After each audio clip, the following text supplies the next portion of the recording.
Hello, everybody. My name is Kieran McCann, and I'm your host. And welcome to 10 Years of the Stand. Joining me in studio is a man who, in 2022, will have his first HBO Max 1 hour special debuting. His name is Lara, comedian extraordinaire. I love him. He's got such great energy. I'm happy to talk to him and have him here on the show, these interview series we're doing for The Stand. Yeah. Ian, how are you? I'm good, man. I'm good. This is an exciting week. I'm happy to be here. Thank you for having me, man. Yeah, I appreciate it. I first started learning about you a couple months ago, and initially when I started watching you perform, obviously on videos and stuff. Yeah. I loved your energy, your presence, your command, your positivity. I feel like Oh, thank you. it man. just rains. It really comes through the camera. It comes. Does it really? Yeah, it does. Oh, that's great because you never know how people perceive you. You always just think you're Right. something. Sometimes you think you're something, and people's like, "Yeah, you're not that. You're something totally different." But I'm glad that comes through. Yeah, and you're from Queens, right? Yes, right sir. here in New York. Yeah. Is it gratifying for you to be from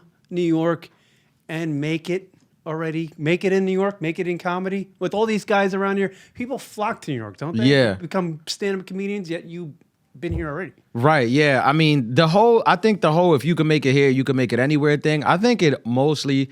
It falls under, like, it applies to people who don't live here. Because if you move here and make it here, you can make it here. But the people who already live here, we make it here every day. We have no right? choice. Yeah. No choice. That doesn't apply to New Yorkers. We have to make it here. Making it to the train on time's a fucking Right, yeah, achievement. we're making it every day. It's Yeah. the people who move here from like their cushy place, and it's like if you left that and could make it here, then it's a success. But yeah, Yeah, that's actually an achievement, right? Coming from like Kansas and then making it right, in New yeah, York. then you're doing big. But Yeah, if you 'cause were born into it like that, this is just what it is to me. how do you, I mean, you started comedy, what, 10 years ago?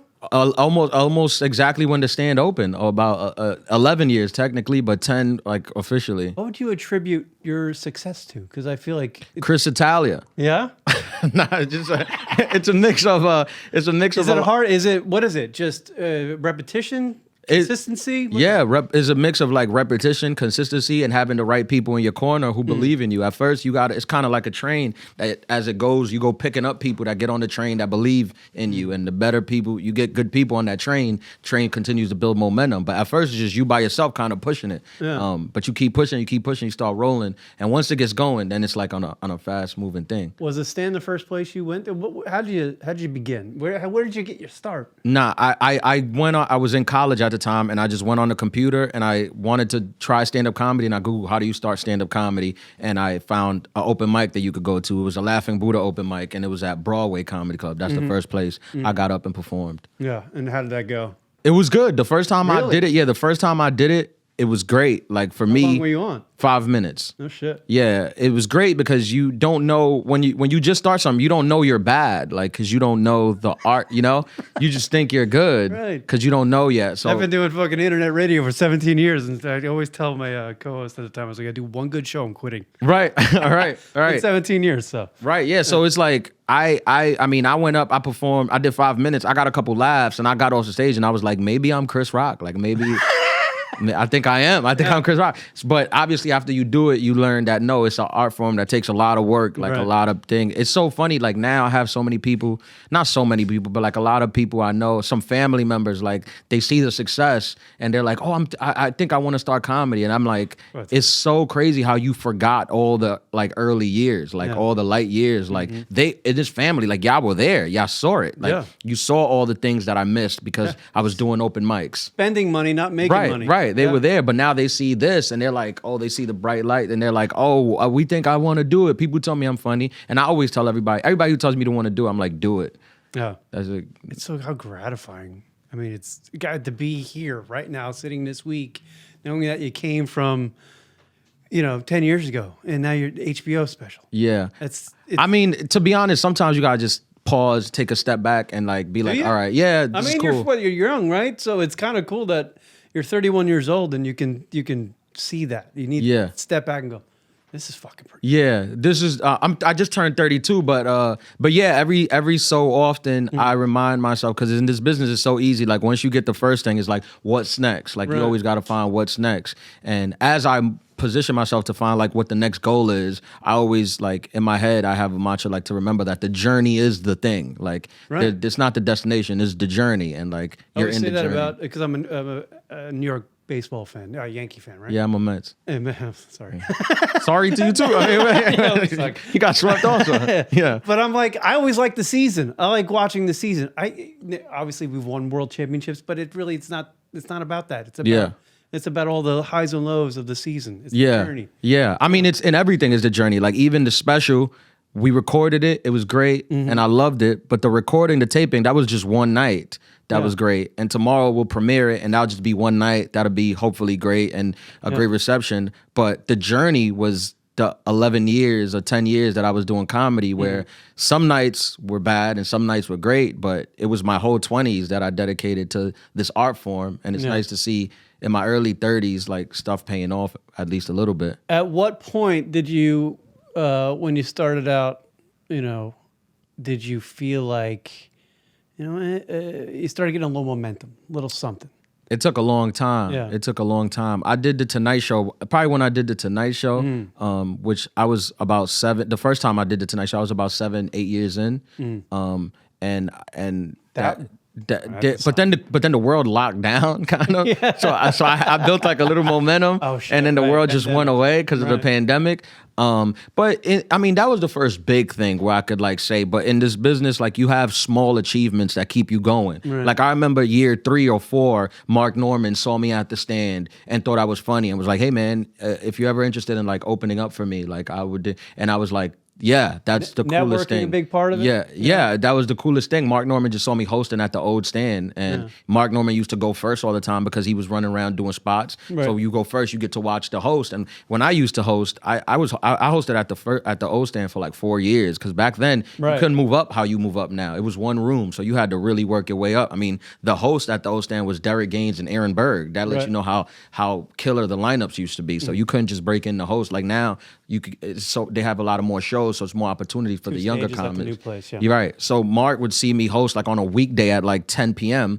And every time I hosted, I wasn't like a dude that was trying to do crowd work. I was trying to do like material, because it was the only spots I were getting, and that was the only way to develop material. So I wasn't gonna like waste it on crowd work. I wanted to work on the act, and he saw that, and he was like, "Hey man, you have jokes. I like that. Do you want to open up for me?" That led me to go with Mark to opening up, which led to a lot of different opportunities in my career, such as like the first Tonight Show and getting into other clubs. Mark helped me with that a lot. Right. I've been when I flew out here to do these interviews, I've been I've been hanging out with Chris Telly from the stand. He's my best buddy. I love him. We do a lot of driving, and he talks. He pretty much talks the whole time. I sit there and go, yeah. I know I'm not so great, but give me a chance. No. But he was talking about the first time that somebody encouraged him to come see you do a bringer show. Yeah. And he couldn't, when he was sitting in the audience, he couldn't believe you were doing a bringer show because you were so good. Yeah. Well, I was hosting the bringer show, Chris. Don't turn me down. No, but I was hosting the bringer show. Yeah. But yeah, I mean, Chris would, and Dave, may he rest in peace, they found me, I was about 2.5, 3 years into comedy when they found me, early on, which is like super early to get a manager to have representation. And at the time, you think I have representation so early, this means that it's like to the moon, right? Yeah, like immediately, because you have representation. But obviously in hindsight, you learn that's not like how it works. And for somebody to decide to represent you so early on, that's like a commitment that they've made, where they understood that like this wasn't going to pay off right now. This is like a long-term thing. Like we're going to have to put in time to develop this, but we think there's potential here. So obviously, like, I appreciate that. Chris was mentioning to me the first time, like you just mentioned a couple of minutes ago, the first time he did the Tonight Show. And towards the end, you got, I believe, I'm not sure. I tried to look for the video, but you got a little emotional. Yeah. Do you remember that? Yeah, well, I mean, remember what you were thinking about? When I did the Tonight Show the first time, I didn't get emotional when I was out there. Yeah, but I did after we went back, but it was like a big thing because Dave Kimowitz had just passed away, just 3 months prior to that. Wow. And like, he was another person who really believed in me. And he was like, the Tonight Show was something that he wanted me to do. And he wanted, he saw me there. Dave was like another guy, both Chris and Dave, like they both were like guys that were like, we think that you will do this. We think you have to keep working, which is tough because it's not like, we think you'll do this and then you do it in 3 months. It's like, we think you'll do this and you'll do it in 5 years. Right. So it's like a tough thing where like, when you look back and you're like, for you to believe in that, it's like a long road. It's not like you're gonna do this in 3 months. That's not like how it works. So that's why I got emotional, because I was like, this was something me and David talked about. Dave had introduced me to Michael Cox along with Norman, and that's why it was like an emotional thing. Wow. Yeah. I mean, do you look at your career now and you think about the future 10 years down the line? Do you treat it like chess, not checkers? I try to make the right moves. I try to. Is it hard to? It is. I mean, it is. I try to always have like a good heart in everything I do. So like even when I do You business, gotta put a lot of trust in people. you do, and even it's like I guess it's like the New Yorker in me, like the New York guy in me is like, I even above business, if I like give my word on something, like sometimes we'll be like, all right, well, this isn't like this, for example, this other entity is not being fair on this negotiation or whatever. And I'll have to be like, yeah, but I've already gave my word. And that's like, before, even though they're not paying what they should pay, they're underpaying. I'm like, we'll get that. Don't worry about it. We'll get it on the back end. I already gave my word. And I try to lead with like that, my word being more important than like a signature or anything that I can give you. Like if I say that I'm going to do something, I'm going to do it. The guys at the stand, they were the guys. It seems like they are the guys who champion you. Obviously, Chris mentions to me that your Tonight Show photo is the only one that hangs at the stand. Yeah. On display. Yeah. What does that mean to you? Well, it doesn't hang. I don't know where it is, but it is somewhere. there. It was hanging. Yeah, they took it down. Yeah. No, I mean, to be honest, I mean the stand that's just like a family. Like, That's your home club?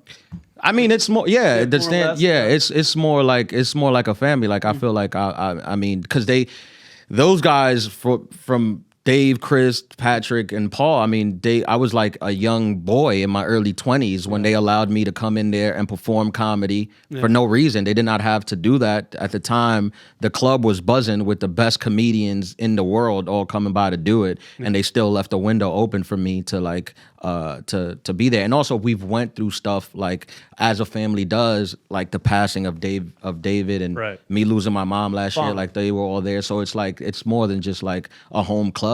It's more of like a family thing. Who are some of the guys you look up to before you decided to get into comedy?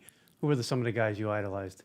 But I mean, obviously, growing up, like we're Dominicans, but like Black Dominicans, we idolize like the legends of like the Chappelles, Dave Chappelle. I like Kevin Hart a lot. Kevin Hart is like my guy. I mean, I think I put him up there as like number 1 or 2 for me. But more at the time in 2011, 2012, more realistically was like Hannibal Buress. Like I loved to see Hannibal. Wow. Because he was a Black comic who wasn't necessarily doing what the other Black comics were doing. Because we had just came out the Def Jam era, and a lot of the comedians were doing the Def Jam comedy, which I love, but I was like, that's not me, though. I don't do that type of comedy. And to see somebody like Hannibal, I mean, he kind of opened the door for like Black comics who don't have to do like that Def Jam type of material if you don't do it. Yeah, your material, the stuff that I've watched, and obviously your new special is called Romantic Comedy. Yeah. So it's a lot about dating. Yeah. And dating. What has that dating been like? Yeah. Have you dated a lot? Is that something your life has been a serial dater? I don't know. What? No, I see you looking over there. I was asking the question. I was like, I don't want to get shot. I see you on your eyes. No. You got a trench coat on. I don't know what's underneath this. No. It's a common. To be honest, it's like I get asked that question a lot, but it's honestly just, especially the special. It's honestly just a culmination of all of my 20s of like dating stories, all of my 20s, and a lot of the times when I'm like none of the relationships. I've never been in a relationship or dated somebody where I'm actively doing material about her. Right. So all of the stories are like stories that have passed, like have been years ago, and I finally get to a place where I could find the funny in it and make it funny. Right. So it's just a culmination of like basically post-college dating life of not only me but also my friends. Like sometimes I know some comedians. Sometimes you're a comedian. You're putting on a show. Right. So it's a little exaggerated. I know some comedians like they like to get up here, even though I know like as a comedian factually it's not true, but they'll get up here and say that like everything they say is 100% true, which is like at first if it is fine. I don't care if it is or isn't. Like is it funny? If it's funny, that's fine. But not being a showman too. I get that. It's a show. Right. Well, sometimes my friends, my boys, or even my homegirls, they'll tell me a dating story of something that happened to them, and it'll just be like to them it's just like some silly stuff that happened, but they'll tell me something and a light bulb will go off in my head, and I'm like, that's a bit, and I'll construct that into a bit. Yeah. I remember there was one thing that really resonated with me because I knew a girl. You did something in one of your, I think it was for the Comedy Central half hour. Yeah. You had a joke in there about dating a girl who used to date Odell Beckham Jr. Odell Beckham's ex, Yeah. yeah. And I used to know a girl when I went to high school with and college who dated Derek Jeter. Bang. Yeah. Derek Jeter. Same. Like got the ball. Oh yeah. Got yeah. the ball. Yeah. I mean, I remember that joke. When the girl told me, like, she was like that she dated, like, she really hooked up with Odell, whatever. But she had like pictures of her like with him, and it was just so funny because I'm a big Giants fan, and at the time Odell was on the Giants. What was going through and your instead mind of me right there? caring about like her, I was more fanboy about Odell. I was like, what? Odell, that is crazy. And I wanted to learn more about that. So I was like, oh, this has to be a joke. Yeah, well, yeah. I mean, there's so many things rushing through my mind right now. Like, I'm picturing what you might have thought as you're with the girl. I'm just like, I mean, this was like the year when Odell was like killing it for the Giants. making the catch. So part of it was like Odell was my favorite player. I'm like, this is the coolest thing. And then also it's like me and Odell get the same girl. This is crazy. yeah, things are going on. Yeah, all right, okay. Build the momentum. I just thought of that because I remember later on after college, I went to a Christmas party and that same girl was there. But at the time, obviously she's not banging Derek Jeter, but she's married. Yeah. And I was instructed before I walked into the celebration not to mention the Yankees or Derek Jeter. Yeah, that's hilarious. Fight. Yeah. That's the power Derek Jeter had. Right. Yeah. I mean, so it's stories like that. Like when I was getting ready, I had done the Comedy Central half hour, and then when I was getting ready to do the HBO special, I was writing, and then I noticed that, and it's not all dating, but I noticed that it's like a large amount of dating, at least half. And I was just like, also, I'm 32, not married, no kids. I'm like, let me get this out there. This is gonna be like a special time to have fun. Yeah. Right. This is a special that I look back at, and I'm like, this was me when I was when I was doing the dating thing, when I was like trying to figure it out. Are you a straight stand-up comic? I mean, probably at this point you are, but do you look to do other things in entertainment? I'm definitely a stand-up comic, and I'm always gonna be doing stand-up comedy. That's gonna be your focus. For sure. I mean, it'll always be a thing that I do. As far as the focus, I don't know. Hollywood guys come along, though, you know. Yeah. I mean, for sure. I mean, I've been told I have a face for television, so we are trying to get Chris to get to work. The thing is you got a good presence about you. You're God, I don't want to. Charismatic is the word you're looking for. Yeah. I was about to say you light up a room, but you're not. I like that one too. That's not bad. That's not bad. See, I you told say you. that to chicks. You don't say that to it. No, it's fine. Just mad across the table. Seems a little fucking. It's fine. I'll take it, man. I'll take it. Yeah, but I can see you. I can see you doing that stuff, and I hope it does happen. Yeah, that's something that you were interested in. Yeah, no, for sure, sure, it is something that I am interested in, and I also enjoy it. Like the times that I've been on set, I'd enjoy being on set and speaking to people, speaking to from the actors, actresses to the camera guy, and like having like a thing. Like that's fun, And I want to do stand up, but I don't want to be on that perpetual hamster wheel that stand up comedians can be on, where they're like making a special and then the special release, and it's like, come see me for the next special. I want to have a little space to create and be able to create a whole new act and I think a lot of guys do that. I mean, you see guys do that. They branch out a little bit. They'll do a little TV. I would. So I would love to be able to do that. Yeah. It's exciting. Like I almost envy you because obviously I feel like time's passing me by. I look young, but I'm older. But I think you're in a cool spot. It's cool to talk to you. Oh, thank you, man. Thank you again. Every time people say that, I appreciate it because it's just a reminder to like enjoy it and like to be in the moment. Do you feel like maybe even a little bit more of a kinship, getting back to the stand, with Chris and Paul Italia because they are from Queens? Yeah, there's definitely that. There's definitely like a camaraderie. Well, there's like a straight shooting type of relationship where they don't mess around. They really and it's always been that, and it's not always like peaches, but that's like every New York relation, like Chris and Paul don't get along. So me and Chris are not gonna get along. You know, sometimes we're not gonna get along. That's just what it is. But obviously, like if anything is needed, like all the BS is like obviously, you know, not like it's no grudges held. There's no like, or like you get into arguments like, oh, we're not talking. It's nothing like that. It was just like that's just like how New Yorkers are. Yeah, no shit, right? Yeah. Yeah, they are like that. And Chris and his brother do kind of fight a little bit because Chris has a gripe about all the plants that are in front of the stand. Yeah. I mean, look, like even it was always. I mean, even at the time when Chris and Dave were like had gotten into it, like it was still understood like that. It was like you'll get over this. Like could we stop this? Yeah. Like it was still that. It wasn't like an enemies thing. It was just like family fights. It's like when are you gonna grow up? And then it was like, oh, I'll grow up one day. I'm just not there yet. But so it was like So as the comedy special comes out and you know it sits, it marinates. Yeah. Like who is it? The great Ari Shafir just had a special drop on YouTube. Yeah, love Ari. He's in that area where it's marinating. Now. Yeah, it's out there. Yeah. How do you anticipate that feeling inside your stomach a couple of days after it drops on November 11th, I believe, 2022? Yeah. Come out. Yeah. Are you nervous for what people's reaction might be? Are you worried about the numbers? Are you, what is it? I'm not worried about the numbers at all because even if it were, is it just icing on the cake for you at this point? They don't tell you the numbers because because the next time you negotiated a deal, you would use those numbers to negotiate. Right. So they don't tell you. So you kind of got to let the streets tell you like what it is. So no, I mean, listen, for me, at least from where I'm at comedically, that special, thanks to like everybody who was a part of it, from HBO to Edwin at Viva Films to Ida directing to the guys filming it. It was what I wanted it to be. Like it was shot where I wanted it to shoot it. It looked how I wanted it to look, and the material is what I wanted to do. This I feel, at least personally, is me at my best. If you don't like it, that's fine, but that's me at my best. If you don't like it, you just don't like me, which is fine. I'm okay with it. But I'm excited for everyone to see it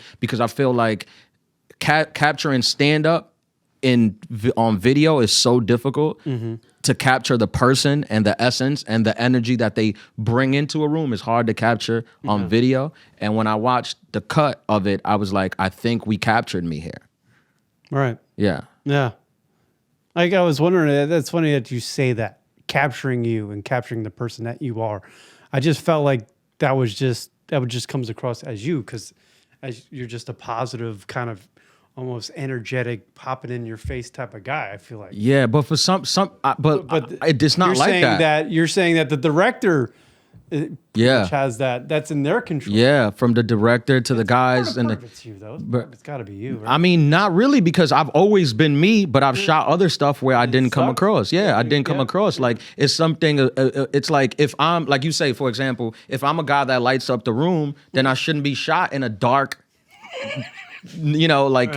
Shadowy tone. Like that's not who I am. Like I'm more of a like kind of fucking up the whole attitude. Right. It's conflicting. So when you see it and it's like, why is he being? If you put the material under a dark light with a dark shadowy thing, it's like this doesn't really transfer. But if you put it in, and also you don't want to be in front of a bunch of like happy flowers or balloons or something. Right. Exactly. But in the next one, we kind of have it both, where it's like it's lit. And then it's smoky with the guys at, Angry Buddha. I saw a work they had done, and I was like, I like the smoky look. Yeah. It gives like the gritty New York. But then it's lit in gold lights, so it's still like dangerous, right. Maybe. And it showcases like my, my big person, not my big person. I got like a big smile and stuff. Yeah. You have a good. I don't want to fucking say it because I'm gonna say. You know what I'm saying? Well, but yeah, they'll know that's definitely not. I feel like that's definitely not the comedian. That's like a team of people that it's interesting do their job well. That way, because I just thought naturally, some people pop, some people just they look good on camera, they have a good presence on stage, and it just works. Yeah, you would think. I mean, I thought that too until I saw things, and I was like, this doesn't feel or look like me. There's a lot of work that goes into it. This doesn't feel or look like me. Yeah, no, I was watching. I was actually trying to ask Ida Rodriguez, who directed your special. I was like, what goes into directing a comedy special? Yeah. And she actually started getting into the lenses. Yeah. And how she's researching lenses and lighting and this. And I'm like, all right. Yeah. Christ, I like I mean, she used to call me like, cause I feel like she has like that director spirit in her just generally, because Yeah. even from the beginning, from the time we agreed, she would call me like, I see you, like stuff I didn't even think about. She was like, this is how I want to show you, like this with these lenses. And at first she wasn't a director, so she didn't have the lenses. She had what she wanted, and Right. she would relay it to people who knew what it was, and they were like, you need these lenses. And then Right. she learned, all right, these are the lenses. But yeah, we worked through it, and it was a cohesive like group effort of like everyone. And that was from the beginning. I was like, I mean, I had promised everybody from HBO to Ida to everyone. I was like, I'm gonna go and work on this act. Like I went on tour. I was on the road every weekend basically leading up in the worst places. Like I'm not one of those comedians that's touring like the A room all across the country. Yeah, you're not doing the fucking No, Mirage. it's not. No, it's not sold It's out. off to Atlantis next, No, then Miami, no. Cabo, and they'll be back to do the little. Not even that. Like not even that. It's not even like the good. Like it's not the Comedy Works in Denver. It's not the. It's not. You know. It's Yeah, not you're those doing clubs. That's not what I'm doing. I was doing B and C rooms, like Yeah, the work, and I was yeah. and I was taking the act there, and I told them, you know, I'm gonna try to get this act as good as I can, and I want. When this comes out, I want to make sure that everyone who was a part of it, basically, I want everybody who was a part of it, I want their price to go up for whatever it is. So I told Ida, like, I want you to the Today's next time. price is not Yeah, I want you to, yesterday's price. I want if somebody wants to like contract Angry Buddha to do a special now, I wanted to be like, well, it's not what it was before that. You know, Today's same price with ain't me. Yeah. yesterday's price. Right. Yeah. Yeah. That's like the true definition of, I feel like that's the true definition of like winning. It's like, I yeah. tell my boys, I feel like, cause some of my boys now, they see me like do some stuff and they're like, oh, you have like, they think it's like success. And I'm like, well, it's a little success. Like for you to go out and get girls once you reach a certain level, that's fine. That's whatever. That's easy. But like a real mark of success is for you to go out with your boys and your boys get girls.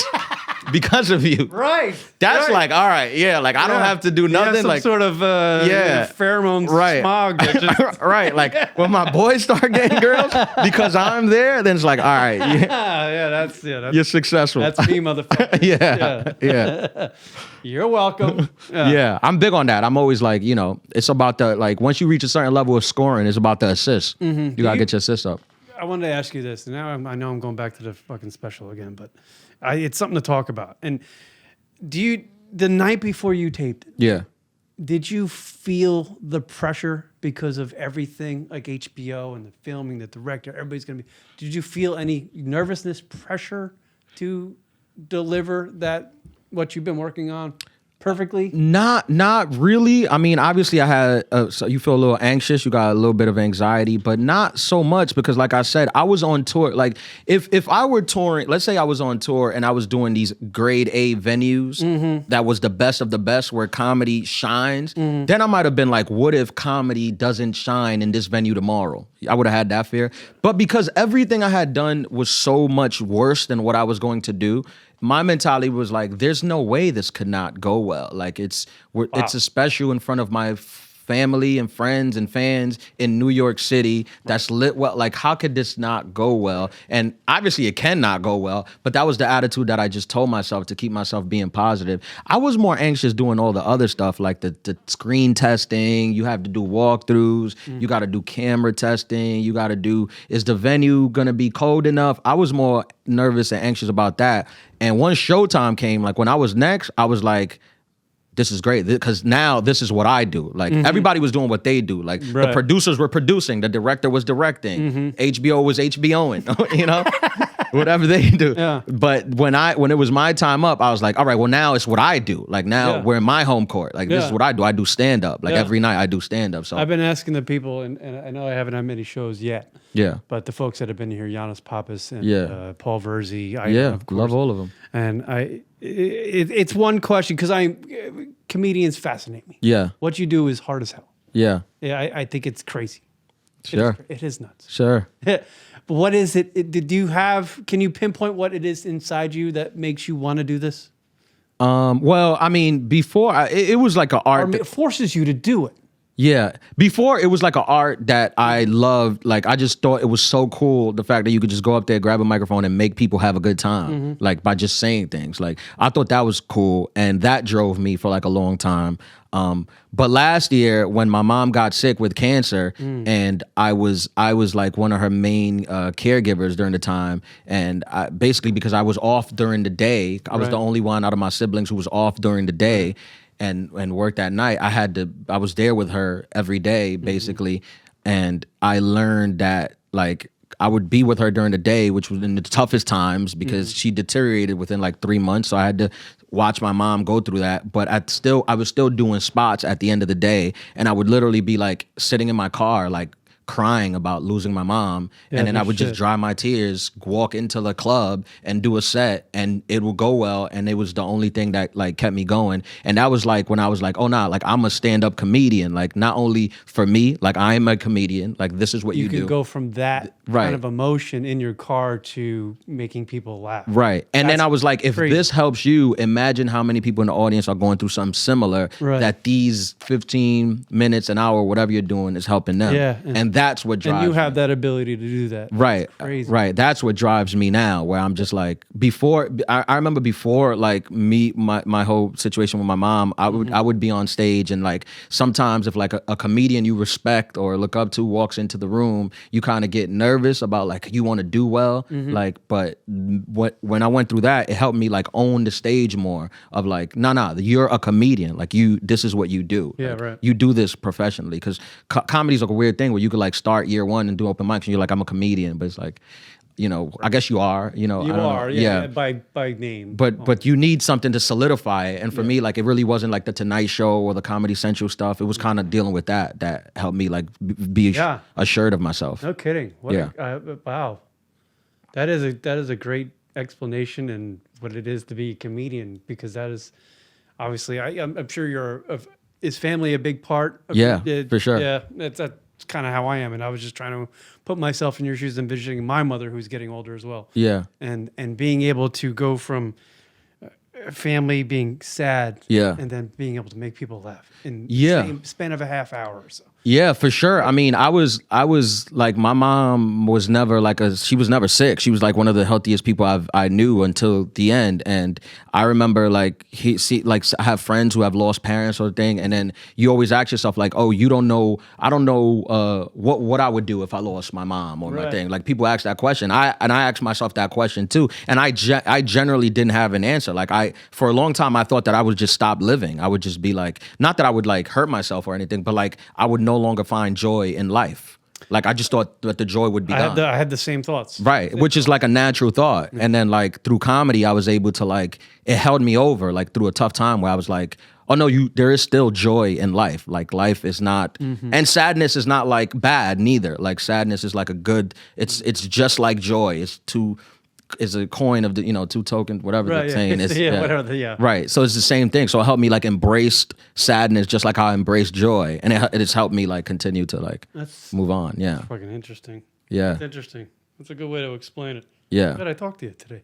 Yeah. Cool. I'm thinking about that because I'm kind of in that same situation with my parents. For sure. Yeah. Because as they get older and they deteriorate, and they kind of even like I had told them, I'm coming to New York and doing these interviews of these great talented people who do comedy for a living, Mom. And she's like, oh, I thought you already went. Yeah. I'm like, no, Ma, I would tell you if I was going. I'd stop by and say hello. I got to go to New York. Right. Right. So yeah. They're at that stage. Yeah. No, it's tough. It's tough, especially like because I have one sister that's like a year older than me. She doesn't have any kids, but I'm the youngest of 5, and my 3 older siblings, they're all married with kids. So like I felt like during that time they leaned on their like family a lot, and I was living by myself with like my other sister. She lived at home with my dad and mom. But I was living by myself, so like I don't want to say I only had comedy because I had my family. They were always there, but I would still go home by myself at night, and writing the jokes were the only thing that it was like not the worst thing of my life. Right. Yeah. Yeah. It's kind of it's funny that I'm talking to you right now because you're pretty much explaining my situation now.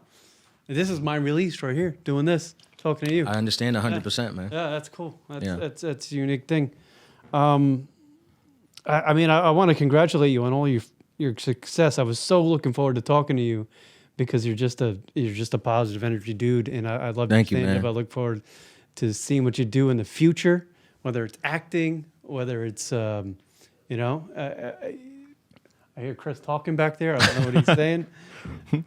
I appreciate that, man. I want to bring this up, Yeah, because Chris mentioned this to me, and he wrote it in my notes. And I know your special's called romantic comedy. Yeah, but apparently, I know you're dating right now. yeah. But apparently, you were infamous for maybe having dates between spots at the stand. Is that true? I don't know what he's talking about. I've never heard of. I thought I was gonna get some elaboration on that. I have no idea. I have no idea what he's talking about. Oh, right, maybe. I have no idea. No. To be honest, there was a time. I feel like the pandemic. Maybe it was like my mom getting sick that kind of changed my perspective. But there was a time in like, because I had girlfriends for like a while, and then I would be single for a while. Yeah. And I would be kind of like, all right, got to get the dating in this time, you know. And I'm not like a dude that's gonna like take nights off to go on dates. So there were times where like I would go on dates. Like the date would just be at the comedy club. Like you just come watch the show. Is it a time management? Yeah. It's like I was like, I can't take a night off, you know. How long did you have between sets? Probably like an hour, maybe. Yeah. I mean, I wouldn't put it like if I had like a bunch of sets, I wasn't like rushing in between. Like I would just be like, say the first time you did that. Yeah. Did you do it because you knew you were performing afterwards, so you could show off a little bit? Nah, not really. I just did it because I wasn't taking a night off. Like I wasn't taking a night off. I was just like, so now now I'm like more open. Like now I take nights off. Like, but there was like for my 20s at least, there was like a time where I'm like, I have to go get it. Like I have no time to be off. And I didn't have a wife and kids. So I was like, I have no excuse. This is the time. Eventually I might have a wife and kids where I won't be able to just say, hey, I'm going to do this. So I was like trying to, I was trying to do it. But after the pandemic, it kind of changed my perspective on things a little bit differently. That pandemic, huh? Did it really slow down your momentum at all? No, not really. I mean, if anything, Are you a big social media? You're young, so I figured you are. Are you big into social media? I don't know. I mean, what do you mean? Like, do I have followers? Are you on the, do you have, because I met a bunch of comics actually over the last couple of days being here in New York, and I would talk to them and they'd be like, "Oh, that's my producer walking by." I'm like, "You have a producer walking by?" Yeah, no, like, I'm not that. You a drink? What are they doing? Nah, I'm a New York. I'm honestly, I feel like I'm transitioning into becoming one of those guys. But like I'm so like New York where it's like, put that camera away, dude. Like even if I'm not doing anything illegal, you're like, what you recording this for? Like, New Yorkers have a thing where we think like, New Yorkers always think, I feel like that they're gonna be recorded doing a crime, or that like somebody's trying to like whack them. Like they somebody put a hit out on them. Like you walk into a restaurant, you want to sit near the door, and it's for what? You work for the MTA. Nobody wants to. I'm exactly with you. These kids, I don't like cameras on me. I don't like these cameras on me. Right. But I understand now that it's part of the business. Right? It's part of the business. And I'm also more comfortable. Like I always was like, who wants to hear from me anyway? Like I'm just some like douche that no one cares about. But now I'm like, oh no, there's people that like want to like know what you're doing and hear you talk, which is podcasting thing's never been a thing for you, has it? No, I'm gonna start one though. Yeah. I'm gonna start one. Are you really? You're gonna throw your hat in? I mean, because people just keep telling me to start one. Like people just like fans what would you do? DM me. I think I'm gonna just do a podcast with my friends, like kind of just talking. Like your friends from? Not my high school, my college roommate. College roommate. Yeah. I think because we went to high school together, then we went to college together, and then we chemistry. Right, but then we didn't we kind of drifted off through our whole 20s, and then I reconnected with him at my mom's funeral, and I was saying that I wanted to do a podcast just about like us adulting now. Like we were kids, and now we're just adulting, and we're both like silly, and he's like funny, and he's not a comedian, so he won't have that like trying to be thing. He'll just be himself, I feel like. So I think we're gonna try to do that after like the special comes out. Yeah, well, everybody's doing one. I mean, you definitely probably be great at it. Yeah, we'll see. Give me a shout out. We'll see. Yeah. I think I covered everything. I want to talk to you more. Yeah. I feel like I feel like I rushed the interview. No, it doesn't feel rushed at all. I feel like we touched a topic. I don't know if we talked about the stand enough. I don't know. Yeah, did we? Did we get all the stand things in? I feel like I mean, what does that comedy club mean to you? I mean, as far as obviously it was the place you got started. Yeah, have you played? I mean, what is it? What do those guys mean to you? I guess to sum it up that way. Yeah. I mean, for me, the stand, I mean, I don't mean to like over romanticize it, but for me, like the stand is just like wherever my career takes me, like that's the club will live on no matter what happens. Like, because there was a time in New York City where comedy clubs weren't allowing young, fresh talent to develop. It was like a old boys club that was very difficult to break through. Right. And when these guys opened up the stand, they opened it up with the intention of like, we're going to try to cultivate a new generation of that, which was smart Kind because of their motto. They were right. explaining that to me the other day. Yeah. Right, which was smart because if you look at for a long time at these other clubs, there were no new comics that could be like, this is where I started, because they weren't letting people start there. You would only get into the club once you were like big. Now it's like the dynamic has changed, obviously, which is great for comedy. But for me, like they gave me that opportunity when for no reason, like they weren't making no money off me. They wasn't making no money off me, and there was no like future, like it's no foreseeable future of making money off me. So it was just kind of like we believe in this, so so let's do it. That's the great thing about those guys, Chris, Paul, and Patrick, is that they champion dudes. They get into them, they look at him like, this guy's good. We need to. We can surprise people with this guy. People don't know about this guy yet. So we're gonna stick him in there. We're gonna let him eat. It's a two-way street though, and you know these guys, they're in the business, so they understand. Like they see hustle, and they understand that like it's not just raw talent. It's like hustle that and if somebody's willing to hustle, then we're willing to invest time and energy into this because we know that he's doing the work also. And I'm sure from their perspective, that was the thing for me too. So I mean, especially the old stand, the new stand, I love it. It's beautiful. But the old stand was like, I mean, I don't think that place could be recreated. I remember Chris showing me that place before it was just getting built. I think they had the marquee up there. Yeah. I remember walking in, he opened up the door. There's like, blocks of cement on it. Yeah. And we walked downstairs and it's just rubble. Yeah. And we all we all start picking up rubble and putting up boards on the wall. And Paul and Chris are there, getting their hands dirty, man. They're not just sitting there paying somebody to do it. They're getting their hands dirty. Yeah. I did the last official stand-up spot at the stand, at the old stand. You? Yeah.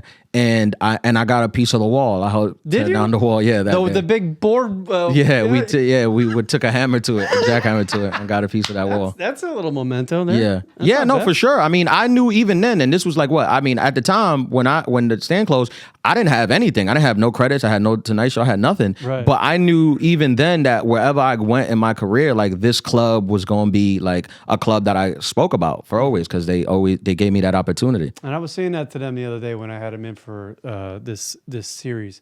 I was like, a lot of those folks that began at that original stand and moved they came with you to the new location. Even though it took a while to get to the new location and get it up and running. They'd come there. And they're all flourishing. If you see them, I'm always watching from the outside in. I mean, these guys are in it every day, so maybe they don't see it from my perspective. But yeah, all those people are there and they're all doing well. Yeah, I mean, of the guys who you got to attribute to them somehow. Of the real guy, and by real I mean like the guys who were like working and there every day from the old stand. Everyone is working. Like everyone is doing well. Like of the guys that were like there every day, doing sets, hanging out, writing jokes, like all the young guys have went on to like do multiple stuff. Well, Ian, Lara, it's been a pleasure talking to you, man. I wish you all the success online. Ian Lara Live throughout the board, Twitter and Instagram. I got to get that out there for you. Good luck with the special romantic comedy. Thank you, on man. HBO Max by the time this airs. If you haven't seen it, please go watch it. Thank you, man. Ian, thank you very much. I appreciate you, brother. Thank you, man. Good talk. Great meeting you. Great meeting you too, brother.